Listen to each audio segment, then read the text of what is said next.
Often a person really wants to perform Vayimaen, but there's so many uncomfortable situations you're worried that maybe the person will be offended. How do we combat that?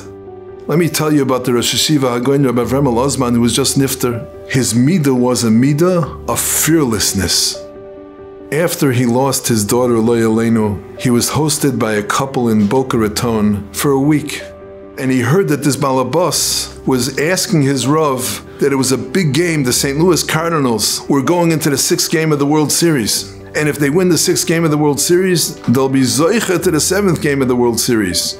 And he wanted to go and attend the 7th game of the World Series, which was going to take place on a Friday night in St. Louis. I worked out all of Hilchos Shabbos. They're not going to tear my tickets. I have a hotel across the street. I even have a minion with a Sefer Torah. He says, there'll be no Chilul Shabbos. I'll be able to walk in, walk out, no problem. I said, but I can't see a scenario where I'm going to go to St. Louis for Game 6, and if they win, how do I not stay for Game 7? When the Rabbi Vremel heard that his host, who he didn't even know well, who was doing him chesed to bring him into the house at a time that he really needed it, he approached him and says, Shabbos. The person said, yeah, I took care of all the Chilul Shabbos problems. Rabbi Vremel said, but what's with Shabbos? And Rabbi Vremel said to him the following: if you don't go to the game, if you don't watch the game, and if you don't listen to the game, I promise you the Cardinals are going to win the 6th game and they're going to win the World Series. And not only that, I am going to sponsor a Kiddush in Shul on Shabbos for the victory of the St. Louis Cardinals, and I'm going to speak at the Kiddush. Anyway, I shook his hand.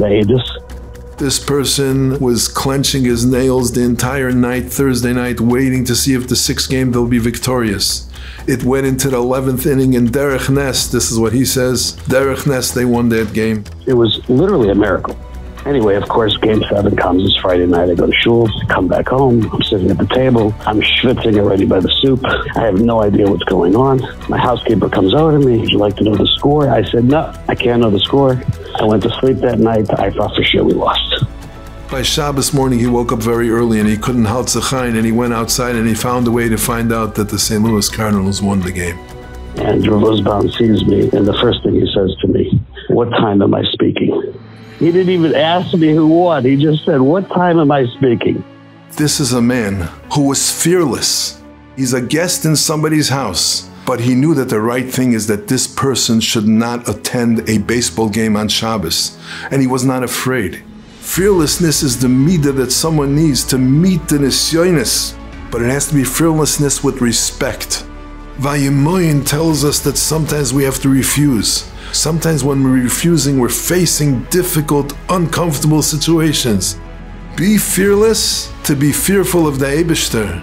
May the Eibishter give us the koiches to continue to fight the war and win the war called Vayimaen.